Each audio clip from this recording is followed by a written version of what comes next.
this is your collecting yard, Emma, is it? Yeah, so this is the collecting yard. It holds about 400 cows. Very good. And I just see here you've like gates kind of halfway up along here. Yeah, so What's the purpose we use of that? those gates for pushing up the cows. So the Alfco gate, it's going in next week. It's an automatic backing gate, so it'll push the cows up, and it'll hopefully mean that one person can come in and do everything by themselves here. Okay.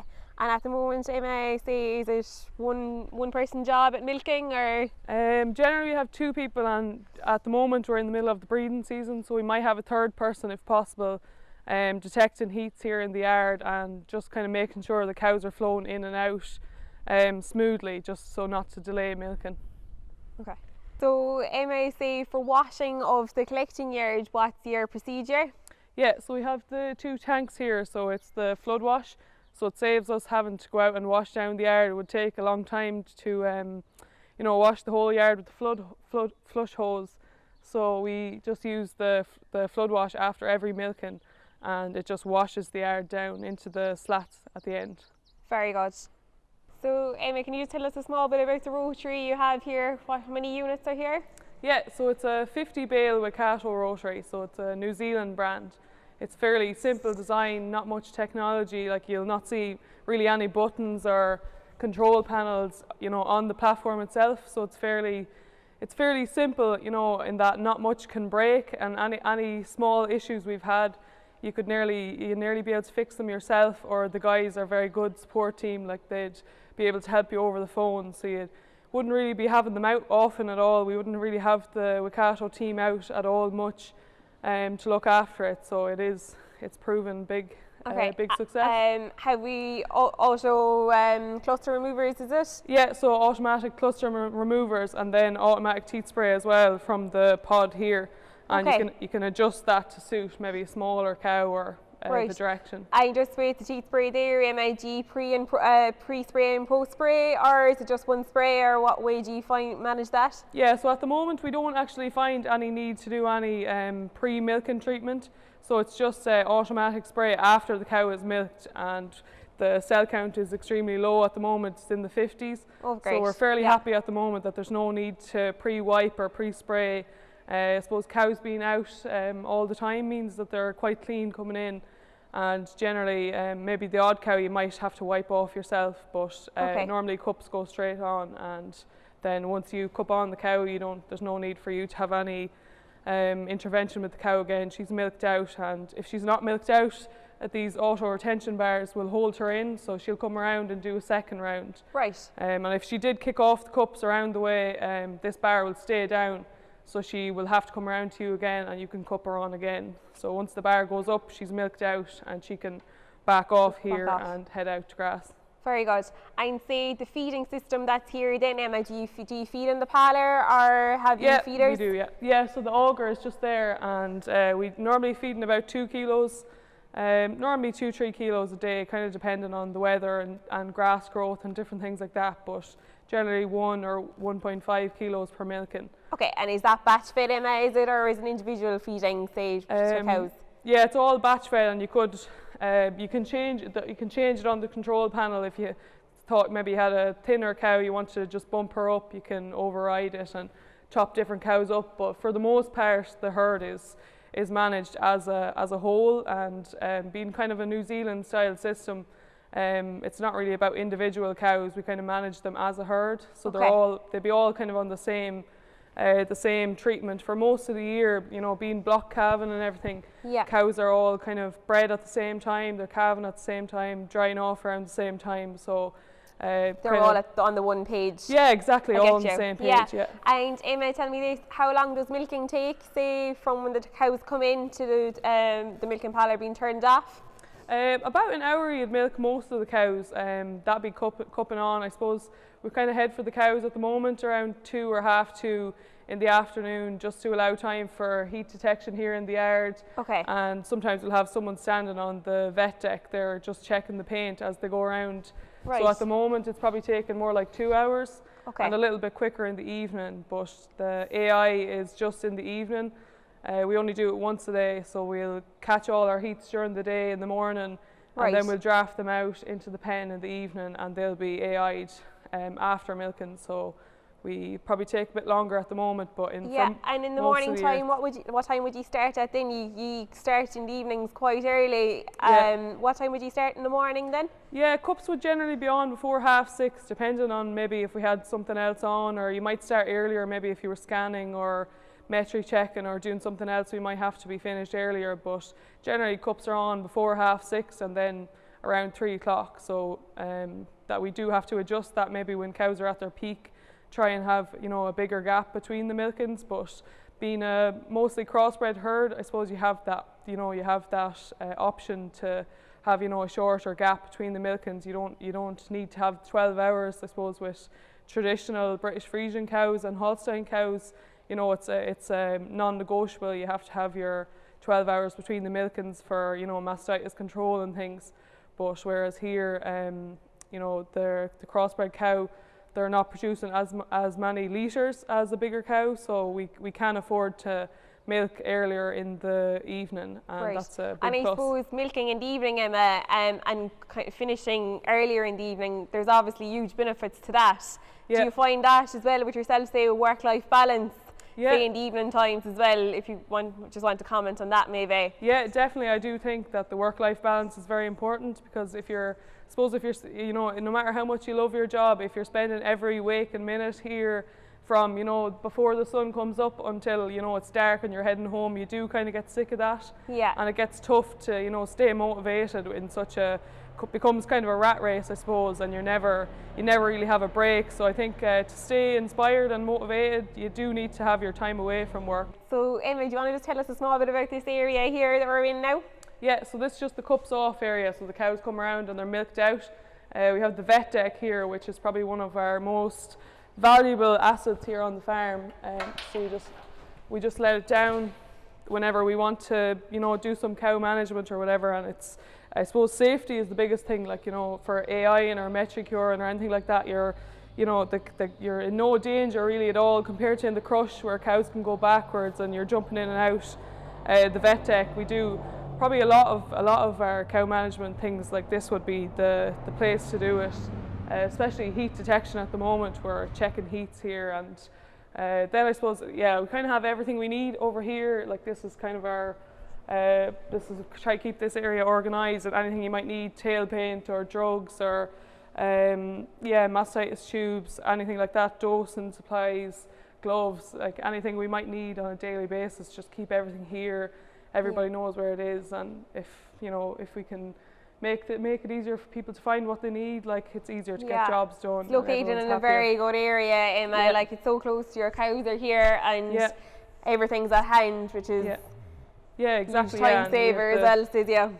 Yeah, so you can do anything you need to do from here. Draft a cow, maybe if you've seen one that looked off form, like, you can, you know, pop her in for drafting, or, you know, if she needs to get treated with anything, or you can top up the tail paint. Like, most of the things that we need to do, you know, you can do it here. You stay clean, dry, and the most important thing being that you're safe, especially with the AI. Like, you know, we find that the technicians do often comment on the fact that the job is made a lot easier by not having to, you know, worry about minding themselves or farm safety and things. Farm safety, I suppose, is very important, especially if there's cows bulling and things like that. It's that bit harder for just good to have control, isn't it? Yeah, definitely. Cows are kind of not themselves when they're, or maybe if they're freshly calved, or if they're, you know, on heat, they tend to be a bit more excitable, and you definitely have to watch yourself. You have to watch yourself all the time, but definitely more so at that time, or especially the tail end of the breeding season when we let out the teaser bulls. You really have to watch yourself in the yard, just never to trust them as quiet as they are. You just can't. So at least when you're stood here, you can do anything you need to do. Now, so Emma, do you want to just maybe take us through the process? Yeah, so when the milk comes in through the line, this is where our filter sock is. So the filter sock is changed after every milking. So we just have the sleeves here, so it's just very easy to pull out, change the sock every time. This is our plate cooler here. But before the milk even goes through the plate cooler, this is a new addition this year that we added in, and it's just for harvesting milk, for whole milk for feeding calves without interrupting the milking process. So when whoever's cupping on is milking away, if I come in to feed calves, once the first few rows are on, the line is nice and warm, and I can take whole milk straight away for the calves. So I just open this valve and it comes through this flexi pipe, and I can pull that out either of the doors into the milk cart, fill it up and go. Whereas previously last year, like, you'd have to wait around until after milking and then purge the line and you know, collect the milk that way, so you're waiting around for people to finish up. So this year we found it saved a lot of time. Like, you know, you just reverse in with the cart, fill it, and you're gone. And you've calves fed, and then milking's finished, and everybody is ready to go and do the next job. So yeah, it goes through the plate cooler, and then this this clear pipe brings it into the tank, and the silo is outside. So Emma, could you just talk to us there about the setup here? You have your milk cart here, and milk is pumped out here, is it? Yeah, so we have a milk cart here, and we have the hot and cold taps outside, so it makes it very easy to fill the cart in the morning. And then obviously the milk tank is outside.